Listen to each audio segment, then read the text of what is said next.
On January 22nd, 2026, 209 families in Burlington learned they would lose not just their jobs, but a legacy.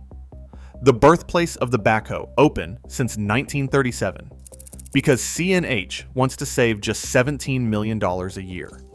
That is less than 1% of their $6.6 billion in profit over 3 years.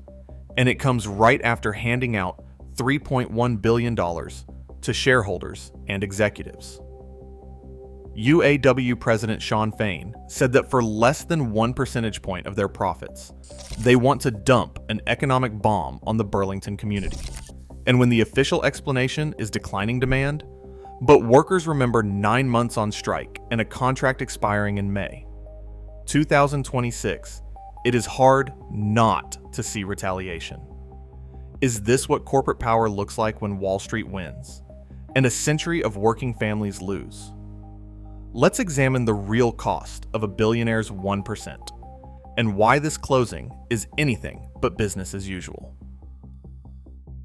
The official notice landed on January 22nd, 2026. 209 jobs gone, the doors closing for good by summer. For Burlington, this was not just a form letter, it was the end of an era that started in 1937, when the first line of caseworkers built a backhoe that would change construction forever. Over 80 years, the plant's roar became part of the city's pulse. Generations clocked in, grandparents, parents, and now their kids, each one building something that meant more than a paycheck. A third-generation assembler, whose grandfather started here after the war, remembers the pride in walking into the same break room, the same floor, seeing his family's name written in grease pencil on old toolboxes.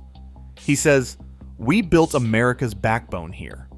Case backhoes, forklifts, and utility tractors rolled off these lines, shaping not just the land, but the lives of thousands. Now, with a single notice, all of it is threatened because a corporation decided that saving $17 million a year matters more than a century of work and community. CNH Industrial raked in $6.6 billion in profits over just 3 years. Shareholders and top executives walked away with $3.1 billion. Yet the company claims it needs to close Burlington's plant to save $17 million a year, less than 1% of its annual profit. That is the math. For every $100 CNH makes, this closure saves them less than a single dollar. Shawn Fain, president of the UAW, didn't mince words at the November rally. He said, "This company told us just last week that they are closing this plant because it will save them just under $17 million a year on an annual profit of over $2 billion. For less than 1 percentage point of their profits, they want to dump an economic bomb on the Burlington community." While the company points to declining backhoe demand and efficiency, those numbers land like a slap in the face for workers whose families built this place. The money saved is a rounding error in the ledgers, but it is a wrecking ball for the people of Burlington. These are lives, not line items. These bastards want it all. For the people who gave generations to this company, it is not just business, it is betrayal. CNH's official line is all about the numbers. A spokesperson points to a 47% drop in loader backhoe demand since 2014, calling Burlington their lowest utilized and most costly plant. They say the market has changed. While backhoe orders have shrunk, demand for skid steers and compact track loaders, built in Kansas and in Europe, has jumped by 70%. The company claims this is not about greed or retaliation, just efficiency. "We have to streamline to stay competitive," the press release reads. Production, they say, will shift to higher volume sites, and a handful of engineering jobs will remain in Iowa. CNH highlights $5 billion invested in United States facilities over 5 years and points out that 8,000 jobs are supported elsewhere. But for the 209 families in Burlington, these numbers sound cold.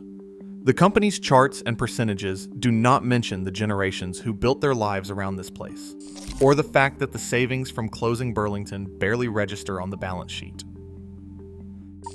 Chants of "keep case open" echoed through the November air as hundreds gathered outside the Burlington plant. The crowd pressed in, fists raised, Union jackets zipped tight against the wind. UAW President Shawn Fain took the microphone, his voice cutting through the noise.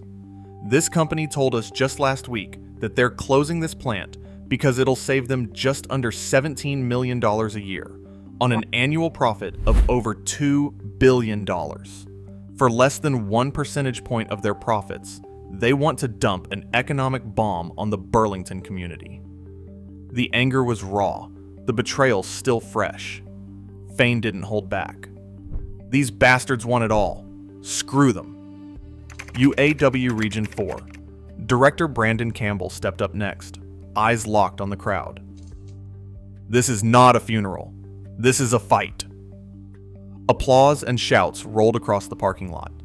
Local 807. President Nick Guernsey's voice shook as he called the closure devastating and challenged the company's logic.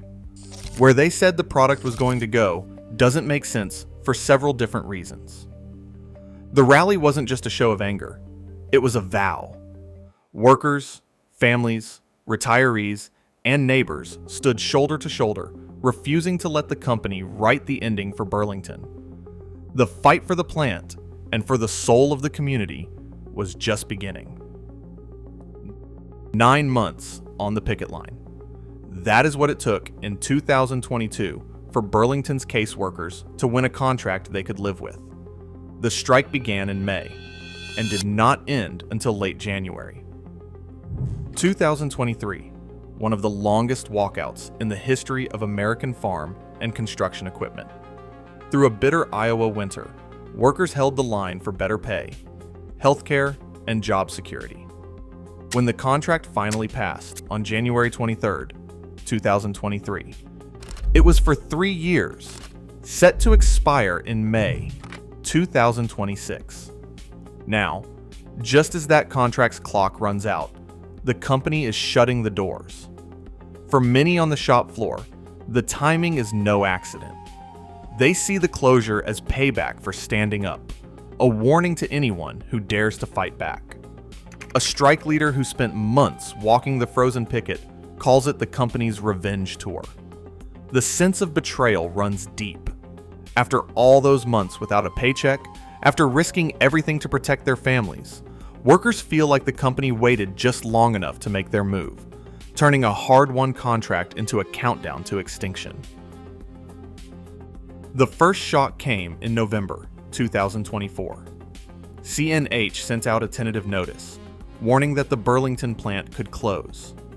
There was no final decision, just a threat hanging over the heads of every worker as the holidays approached. Weeks later, the company announced temporary layoffs starting December 3rd. For families already stretching every dollar, the timing was brutal. One welder remembers setting aside Christmas money for rent, not gifts. She asks, "How do you tell your kids Santa's not coming because Wall Street needs a little more?"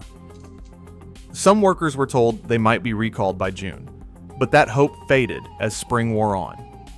Uncertainty turned into dread. On November 4th, 2025, CNH made it official. The plant would close for good. The final decision landed just as families were bracing for another winter. The cadence was calculated. First a warning, then layoffs at Christmas, then months of limbo before the axe finally fell. For Burlington, it wasn't just a loss of jobs. It was the slow, deliberate unraveling of a community's future. When the news broke, it was not just a business headline. It was a gut punch to families whose roots run deep in Burlington's soil. One assembler, carrying on a legacy started by his grandfather in 1946, describes the heartbreak of telling his own son there will not be a fourth generation on the line. Family photo albums in Burlington are filled with case hats and backhoe blueprints, proof that this plant shaped more than paychecks. It shaped identities.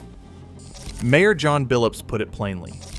We have had generations of people work at Case in Burlington, Iowa, so to lose them really is devastating news. For many, this is the end of a promise that hard work would mean stability for their children. The grief is not just personal, it is civic, a shared loss echoing through schools, churches, and the empty parking lot outside the plant gates.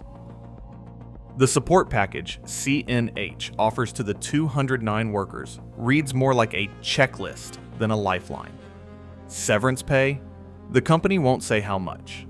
Health insurance? Only for a limited time. There is talk of job training and help finding work, but in a city already stripped of good manufacturing jobs, those promises ring hollow. Union leaders call the package a slap in the face. It is nowhere near enough to make up for the loss of steady union wages, affordable health care, or a future for families rooted here for generations. The president of UAW Local 807 puts it plainly. This is a drop in the bucket compared to what we've built. For workers who gave decades, the so-called safety net feels more like a trap door. The decision didn't start or end in Iowa. Exor, the Agnelli family's holding company, calls the shots at CNH from boardrooms thousands of miles away. Their focus is shareholder returns, not small towns. Across Iowa, 3,646 manufacturing jobs have vanished since January 2024. Farmers now worry that shifting production overseas means longer waits and higher costs for parts. At the local diner, the owner counts the regulars she'll lose when the plant goes dark. City leaders scramble for a plan, but the ripple stretches far beyond Burlington. Proof that when global investors pull the strings, whole communities become collateral. For Burlington, this isn't just a line on a balance sheet. It's a generational wound. As CNH slashes hundreds of lives for what is effectively a rounding error, the message to every worker in America is clear. No amount of history or loyalty outweighs Wall Street's appetite. The fight isn't over.